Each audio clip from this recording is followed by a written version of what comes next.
श्री शिवाय नमस्तुभ्यम। हर हर महादेव। 25 फरवरी से महाशिवरात्रि के शुभ अवसर पर सीहोर कुबरेश्वर धाम में कथा शुरू हो गई है।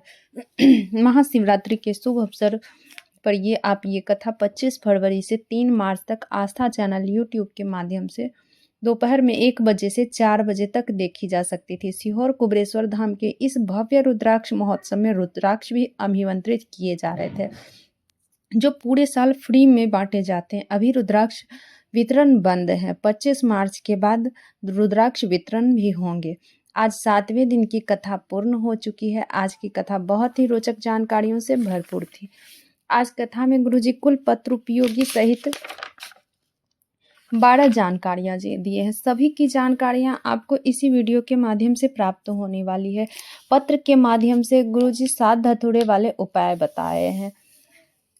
तो बढ़ते हैं आज की कथा की पहली जानकारी की। एक नजारा कुंभ का था, वही दूसरा नजारा कुबरेश्वर धाम का है। कुंभ में नहा के पुण्य कमाया और दूसरा शिव पुराण की कथा रुद्राक्ष महोत्सव में झोली भरना है। आज गुरुजी की आंखें भर गई बोलते ही बोलते कि आप लोग हक से फिर इंतजार करना कि फिर वापस अपने बाप के घर आना है, क्योंकि एक एक पिता अपने बच्चे को रोते नहीं देख सकते हैं। इसलिए दिल खोल के मांगो अपने पिता से, कभी वो आपको खाली नहीं जाने देंगे। हमारा शिव इसी मृत्यु लोक में है, तो तुरंत सुनते हैं। बढ़ते हैं आज की कथा की दूसरी जानकारी की ओर।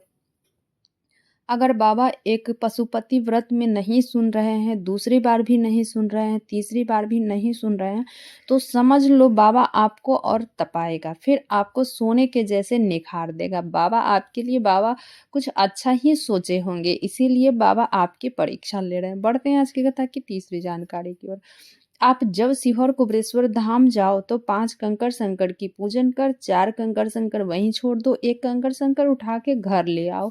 एक रुद्राक्ष बाबा से मांग के लाओ, बाबा मुझे ये दुख है, रोग है, तकलीफ है, कष्ट है बोल के रुद्राक्ष लेके घर आओ। तांबे के कलश में गला के शिवलिंग पर जल चढ़ा के उस जल का आचमन करो, तो आपकी बड़ी से भी बड़ी बीमारी ठीक हो जाएगी। बढ़ते हैं आज की कथा की चौथी जानकारी की ओर। बहुत माताएं बहनें बोली कि मेरा पति कोरोना काल में चला गया, तो क्या हम महादेव का अभिषेक कर सकते हैं, पूजन कर सकते हैं? तो इस पर गुरुजी बोले, चंचुला देवी ने सबसे पहले शंकर भगवान की पूजा की थी, जिसका पति नहीं था।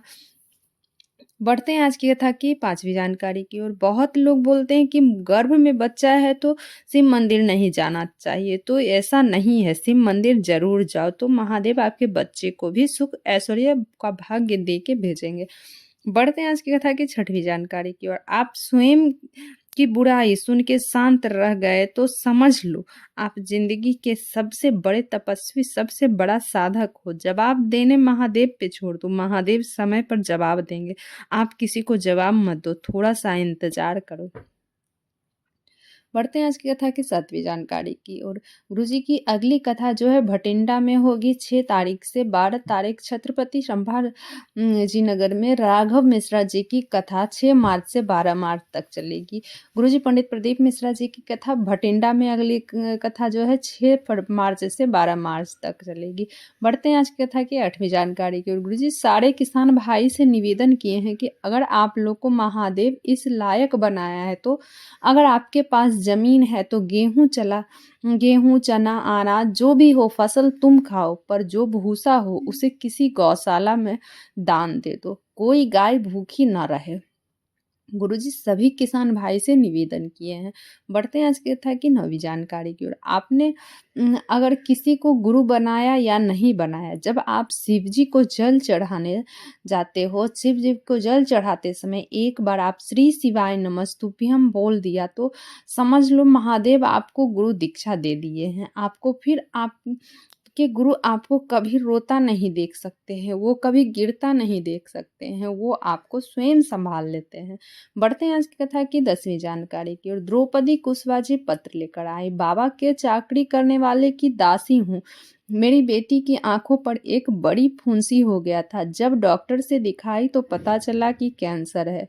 मेरे घर में कमाने वाला कोई नहीं था, मात्र वो मेरी बेटी थी जो कि कमाती थी और इस बूढ़े-बूढ़ी को खाना भोजन देती थी। कोई कमाने वाला नहीं था। अब क्या करें? बेटी को आपकी कथा के बारे में बताए, उसको विश्वास नहीं था, फिर भी आपकी कथा सुनी। डॉक्टर बोल दिया घर ना ले जाओ, कैंसर फैल रहा है। फिर मैं शंकर पर चढ़ाती जल आपका बताया गया 7 धतूरे वाला उपाय की। जल का आचमन कराती, उपाय करती, फिर जांच कराया गया तो डॉक्टर भी आश्चर्य में पड़ गया कि मेरी बेटी का कैंसर ठीक हो गया। उसी का आभार व्यक्त करने हम कथा पंडाल में आए हैं।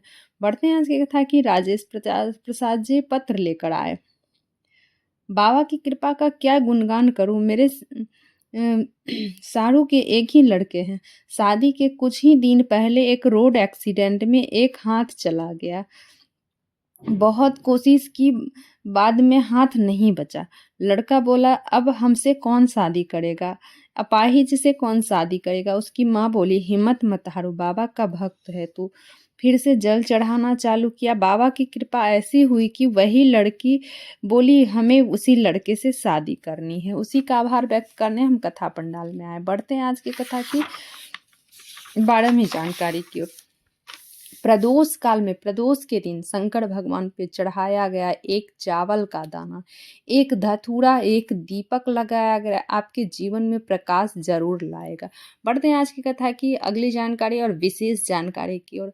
तो विशेष जानकारी ये है कि आप लोग जो है मात्र 3 जगह ऐसे हैं जो कि 3 जगह मात्र स्पर्श करने मात्र से बाबा आपकी सारे दुख तकलीफ दूर कर देते हैं। अब ऐसा कौन सा 3 जगह है? वो शिवलिंग पर ही 3 जगह है जो जहाँ मात्र स्पर्श करने मात्र से आपकी सारी दुख दर्द बाबा हर लेते हैं। जब आप मंदिर से निकलते हो तो उसी समय बाबा आपका तकलीफ दूर कर देते हैं। बस ऐसी 3 जगह कौन सी है? तो आपका गोल भाग, जो कटी भाग जो आप गोल देखते हैं, गोल सा जो है, तो शिवलिंग के पीछे जो है बस अपनी हथेली को पीछे लगाना है और अपनी दुख तकलीफ बाबा से कह देना है। और जलाधारी, जहाँ आप वीडियो के माध्यम से देखें, जहाँ जलाधारी है कि उस जगह आपको हाथ, जहाँ से जल गिरता है, तो जहाँ से जल गिरता है आपको उस जगह पे हाथ लगाना है। उस जगह पे हाथ लगाना। दूसरा जगह, अब तीसरा जगह कहाँ है? शिवलिंग, जो शिव जी का ऊपर का स्थान है, उस जगह पे आपके अपनी हथेली उस जगह पर लगाएं। आपकी उंगली नहीं लगानी, हथेली लगानी है। बस हथेली उस 3 जगह स्पर्श करने मात्र से आपके बाबा सारे दुख दर्द हर लेते हैं। मात्र ऐसे 3 जगह उपाय फिर से जान ले, फिर से समझ ले। जो आप देख रहे हैं वो नाग देवता, जो सर्प देवता है, उसके पीछे जो गोल कटी भाग है, जो गोल है, उसके पीछे हाथ रखनी है। शिवलिंग के पीछे जो गोल कटी भाग है उस पे आपको हथेली लगानी है, उंगली नहीं लगानी है। बस उस जगह पे आपको हथेली लगानी है। दूसरा स्थान है जलाधारी, जहाँ से जल गिरता है। आप जल चढ़ाते हो तो जिस जगह से जल गिरता है उस जगह पे अपनी हथेली को लगाएं। तीसरा स्थान है शिवलिंग। शिवलिंग के जो ऊपर है, जहाँ पे आप पुष्प समर्पित कर रहे हो, उस जगह पे वीडियो के माध्यम से देख रहे होंगे, जहाँ पुष्प समर्पित किए हैं उस जगह पे आपको हथेली रखनी है, उंगली नहीं रखनी है, हथेली रखनी है।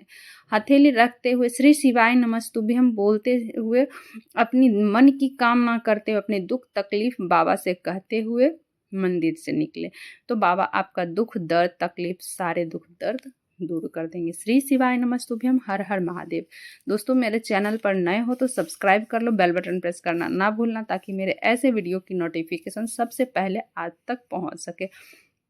वीडियो से जुड़ी हुई कोई भी जानकारी चाहिए कमेंट बॉक्स के जरिए पूछ सकते हैं। हर हर महादेव।